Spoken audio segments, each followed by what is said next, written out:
మోసనే జరిగింది ఆవిడికి. ఆవిడ జరిగిన పెద్ద మేలు చెప్పండి, ముగిస్తాను. కొడుకు చచ్చిపోయాడండి. ఏ కొడుకు తల్లి పోషించబడ్డారో జబ్బు అయిపోయి చచ్చిపోయాడు. ఆవిడ అంది, అయ్యా మా ఇంటికి వచ్చి 3.5 సంవత్సరాలు మా ఇంట్లో తిన్నావు, నా కొడుకు చచ్చిపోయాడు, అందుకే వచ్చావా అంది. లేదమ్మా, నీ కొడుకు చచ్చిపోవాలా. వెళ్ళి ఆ కొడుకును పట్టుకుని ప్రార్థన చేసి బ్రతికించాడు ఎలియా.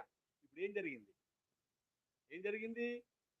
పరిశుద్ధ జీవితంలో పోషించడం నేర్చుకున్నందుకు ఆమె పోషించబడింది. చనిపోయిన కొడుకు మరలా తిరిగి బ్రతికాడు. దేవునికి స్తోత్రం. ఇప్పుడు నేను ఆపేస్తున్నాను. సంఘానికి, మందిరానికి ఎన్నటన్నిటికీ ఏది అనుకూలం? పరిశుద్ధతే. సింపుల్గా చెప్తాను. పిల్లలు బట్టలు వేసుకుంటే ఎప్పటికైనా ప్యాంట్ కింద వేసుకోవాలా, చొక్కా మీద వేసుకోవాలి, అంతేనా? అలా కాదండి, ట్రెండ్ మారిందండి, ప్యాంట్ మీద వేసుకుంటామండి, చొక్కా కింద వేసుకో. నేను ఎవడు ఎలా చూస్తాడో చూద్దాం. అసలు వేసుకోవడం కుదురుద్దా? కింద చొక్కా ప్యాంటుని మీద వేసుకుంటారా ఎవడన్నా? ఇంకోలో చెప్తే షర్ట్ లోపల బనియన్ వేసుకోవాలా, ప్యాంట్ లోపల డ్రాయర్ వేసుకోవాలి, ఎలాంటి అదే పద్ధతి. అలా కుదరదండి. సూపర్ మ్యాన్ ప్యాంట్ మీద డ్రాయర్ వేసుకుంటాను, చొక్కా మీద బనియన్ వేసుకుంటాను, తీసుకొచ్చి సినిమాలతో మెంటల్ హాస్పిటల్లో పెడతారు. అవునా కదా?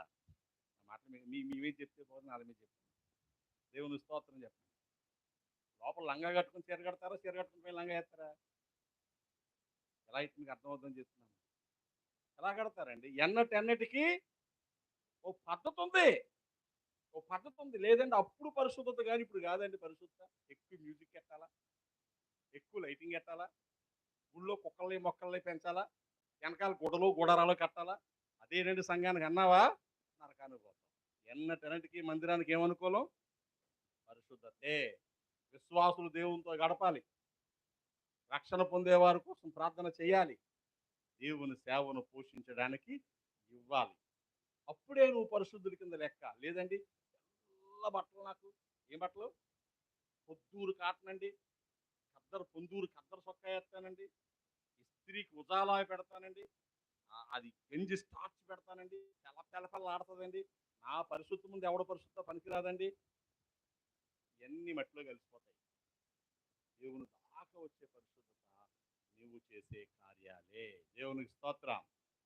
కాబట్టి సంఘము వయసు పెరుగుతుంది, యానివర్సరీ చేసుకుంటున్నాం. 2005లో గుడి కట్టారు. మరి సేవ దాదాపు 1993లోనో 92లోనో మొదలుపెట్టి ఉంటారు ఇక్కడ. నాకు 96 నుంచి ఇక్కడికి వస్తున్నాను. నేను అంతకుముందు నుంచి 94 నుంచి వస్తున్నాను. నేను సేవకుడిగా ఉన్న తొలి దినాల నుంచి ఇక్కడికి వస్తున్నాను. 96 నుంచి చాలా ఎక్కువ వచ్చాను ఈ ప్రాంతాలకు వచ్చాక. 2005లో గుడి కట్టారు. లెక్క పెట్టుకుంటే 34-35 సంవత్సరాల సేవ ఇక్కడ ఉంది. ఇంత వయసు వచ్చిన సంఘంలో ఇంకా మనం మూలపాఠాలు వాళ్ళు నేర్పించుకోవాల్సి వస్తుందంటే ఇంకా ఎదుగుతున్నారు. కొత్త వాళ్ళు వస్తున్నారు కాబట్టి చెప్పుకోవాలి తప్పదు. పాత వాళ్ళు పాటించే వాళ్ళై ఉండాలి. పాత ఎలాంటి బోధలు చేయకండి, ఎలాగైతే అభిషేకం వచ్చేద్దో, ఎలాగైతే ఊగేస్తామో చెప్తే నాకు అలాంటివి కూడా చెప్పడం వచ్చు. అలా చెప్పడం నేను నరకానికి పోతాను, మీరు నరకానికి పోతారు. కాబట్టి దానివల్ల ప్రయోజనం లేదు కనుక మేలు కలిగించేది ఏదో చెప్పాలని మాత్రం చెప్తున్నాను. మనందరూ ప్రార్థన చేద్దాం. ప్రభువా, మేము పరిశుద్ధమైన సంఘంగా ఉండాలి. ఆమేన్.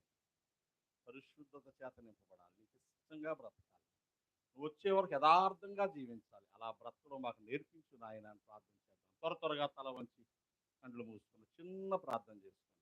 రేపు దైవజనులు వస్తారు, అనేకమైన విషయాలు మాట్లాడతారు. కానీ ఎన్నటన్నిటికీ అనుకూలత ఏంటో మీకు అర్థమైతే, ఎన్ని బోధలు వచ్చినా, ఎందరో బోధకులు వచ్చినా, ఎన్ని అద్భుతాలు చూసినా, ఎన్ని మహత్కార్యాలు చూసినా, పరిశుద్ధత లేనివాడు ఆయన వాడు కాడు. ఇదిగో నేను కొండ మీద దిగి వస్తాను మోషే, ఈరోజు రేపు ప్రజలను పరిశుద్ధపరచు, వారు బట్టలు ఉతుక్కోవాలి, కొండకు దూరంగా ఉండాలి, 3వ రోజు కొండ మీదకి వస్తానని చెప్పాడు. పరిశుద్ధంగా లేకపోతే నన్ను చూస్తే చస్తారన్నాడు. ప్రభు మేఘాల మీదకి వస్తున్నారు.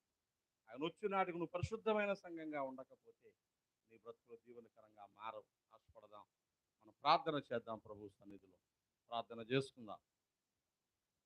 ఒక్క నిమిషం అందరూ ప్రార్థన చేసుకుందామండి. రాత్రి ఎంత చక్కగా ప్రభు మాట్లాడారు. మన బ్రతుకులకు, మన జీవితాలకు, ప్రభు రాజ్యానికి వెళ్ళడానికి ఎన్నటెన్నటికీ పరిశుద్ధత మన బ్రతుకులకు కారణం అవ్వాలి. ఇంకేది కారణం కాకూడదండి. పరిశుద్ధమైన సంఘం దేవునితో సమయాన్ని గడిపే సంఘమై ఉండాలి, ప్రార్థన చేసే సంఘమై ఉండాలి. ఇదిగో సేవను పోషించగలిగే